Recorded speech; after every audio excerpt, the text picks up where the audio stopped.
we said to you that we were going to try and hit it basically towards that red flag. That was kind of your initial feeling. Okay, now if we look at where your feet are kind of pointing there, I wouldn't say they're going that far left, are they? Not that far left. No. You felt as though if we were honest, aiming over here somewhere, as if, because what felt to you straight was over there.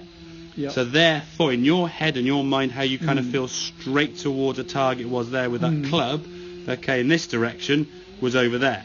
So therefore, being just left of that, it does feel, if that's kind of where your feet are now, that gap there is going to feel a big change. Yeah.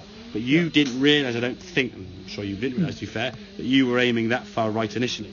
Okay? No. Now, if we had the body aiming over there, as we said, you watch when you swing this golf club back, so it's pretty good.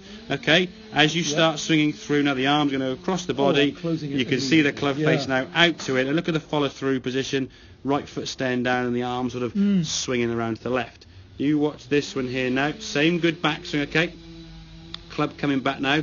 Now, if we look at this line here now, as the club is kind of parallel to the club on the ground, they're kind of in line there, okay? So we're in a pretty good position there, okay? As we strike the golf ball, good strike of the ball there. And look at the freedom now your arms have got through the golf ball to finish the swing. Now, if we can get just a little bit more of this hip and foot moving, we're able to square the club face up just a little bit more. And in an ideal world, what we will end up doing is having you aim there with your club face, and your feet would be aimed exactly. But what we're doing with this drill is getting you away from aiming over here somewhere, and then the need to want to, say, hit it behind you. As I said, if I said to you, right, stand side on and throw the ball to me, you wouldn't dream of aiming over here somewhere if I was kind of stood over there. It just wouldn't naturally, you wouldn't, why would you want the ball behind you? Let's try and throw it towards the target. So we want to get your arms, your body kind of working more in sync rather than swinging completely different directions, okay?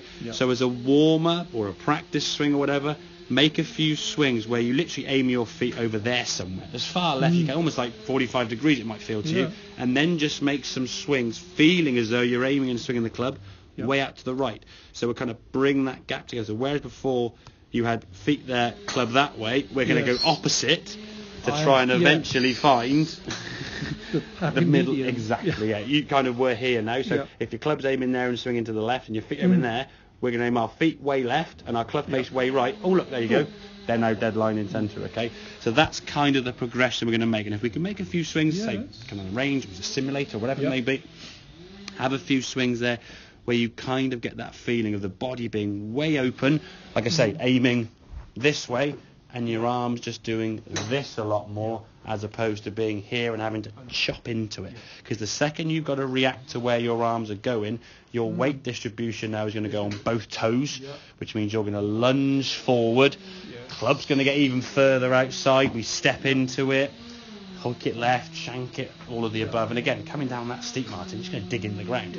Now, I think with the driver, when we're slightly closed, with the ball and the tee peg, it's kind of more of an upward hit anyway. So you're probably not going to want to try and hit down on the ball with the driver. So this motion's not going to happen as easy or as often, hence why you're driving the ball pretty good. It's only with these irons there where you start trying to hit, so say, down on the golf ball, that you end up sort of leaning forward and chopping across. So aim way left, club face that feels right, that's aiming straight towards target, and then make some swings at the right. And then what we'll do now towards the end of the session, as we go through it bit by bit, we'll gradually move your body around, and we'll find a position that's comfortable, that you can trust, that you can swing towards target. If that means being a bit open or a bit square or maybe a bit closed, then so be it, okay? But I don't want you 50 yards over there, because that's never going to be a position where you can swing from successfully. Okay? Does that make sense? Yeah. Have a couple of shots then, Martin. We'll have a look, see if needs we can move that club on the ground to have a go. In terms of you swinging the club, just actually hit one shot and just try and feel in your own mind, assuming it's a fairly good contact, what the feelings are to you in terms of where your arms are going, so we can try and establish a feel, okay? And we can then talk about that in a bit of detail, okay? So we're aiming left with the feet. You're now going to try and say swing that club towards that target. So the feet are going left. The path now is going to go out towards the right. What did that feel to you? How did it feel through impact, for example? Good. Yeah, a little bit unbalanced, okay. Yeah, but how did it, in terms of through the ball, did there feel more room or did it feel less? No, it felt more More natural. Good. Excellent. And that's the move. If we can get more natural, that's always a good thumbs up, isn't it? Okay.